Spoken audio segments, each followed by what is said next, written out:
Samajwadi party के राष्ट्रीय महासचिव एवं राज्यसभा सांसद रामजीलाल सुमन ने एक बार फिर भाजपा की केंद्र और राज्य सरकार पर किसानों के प्रति उदासीनता का आरोप लगाते हुए कहा कि सरकार की घोषणा कुछ भी कहे, लेकिन आंकड़ों से स्पष्ट है कि किसानों के हित में होने का दावा हवा हवाई है। राज्यसभा सांसद रामजीलाल सुमन ने बताया कि प्रधानमंत्री की सर्वाधिक महत्वाकांक्षी किसान फसल बीमा योजना के लिए पिछले 7 वर्षों में सबसे कम धन आवंटित हुआ है।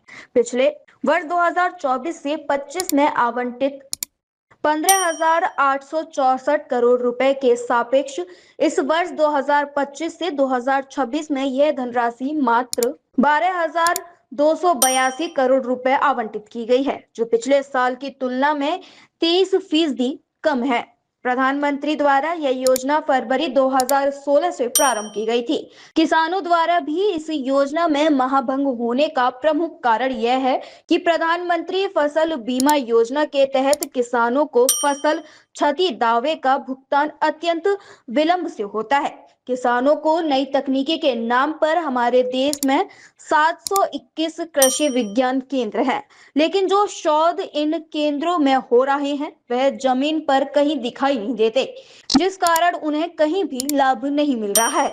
वहीं रामजीलाल सुमन ने बताया कि केंद्र सरकार किसानों के प्रति गंभीर होने का निरंतर दिखावा कर रही है।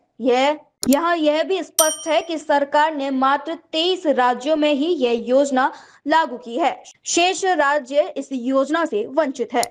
हम किसानों की आमदनी दूरी कर रहे हैं, इसका सत्यता से कोई रिश्ता नहीं। प्रधानमंत्री की बहुत ही महत्वाकांक्षी योजना प्रधानमंत्री फसल बीमा योजना का बजट इस बार 23% कम हुआ है। आप लोग जानते हैं कि एक दौर था जब ये किसान फसल बीमा लागू नहीं था, 2016 में लागू हुआ तो किसान की फसल बर्बाद हो जाती थी और उस पर सरकार ने ये कहना शुरू कर दिया कि किसानों की हम फसल का बीमा कर रहे हैं, लेकिन उस मामले में सरकार गंभीर नहीं है। और स्थिति ये है कि एक वो जहाँ किसानों को फसलों का बीमा नहीं मिल रहा है, वहीं इस बार कृषि का जो बजट है उसमें 2.5% की कमी की गई है।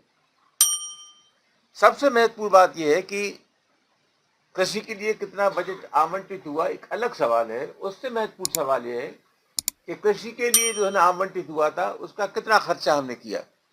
पिछले 5 वर्षों में 2021 और 22 से लेकर के अब तक 67,000 करोड़ रुपया तो खेती बाड़ी पे खर्च ही नहीं हुआ।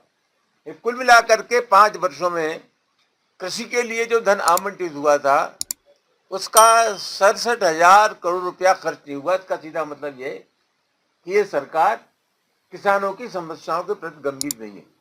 दूसरा सबसे बड़ी बात है कि सरकार कहती है कि साहब आधुनिक खेती होनी चाहिए, वैज्ञानिक खेती होनी चाहिए।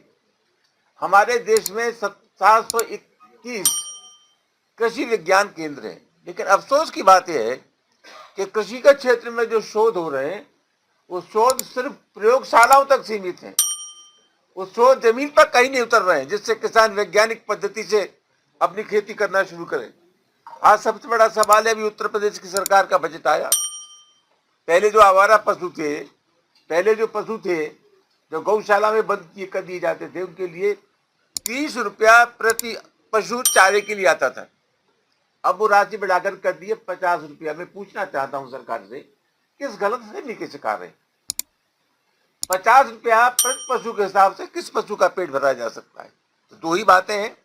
अगर आवारा पशु है तो किसान की फसल को बर्बाद करेंगे, अगर गौशाला में आप भेजेंगे तो चारे का भाव में मरेंगे। और सबसे महत्वपूर्ण बात यह है कि किसान की फसल जो आवारा पशुओं द्वारा बर्बाद की जाती है उसके लिए कोई मुआवजे का प्रावधान नहीं है, वो फसल बीमा योजना के तहत नहीं आता। ये मामला बहुत गंभीर है और मैं निश्चित रूप से कह सकता हूं कि किसानों के साथ छलावा है, किसानों के प्रति सरकार बिल्कुल गंभीर नहीं है और सरकार का निरंतर राग अलापना कि हम किसानों की आमदनी दूरी कर रहे हैं, ये सत्यता से बिल्कुल परे है।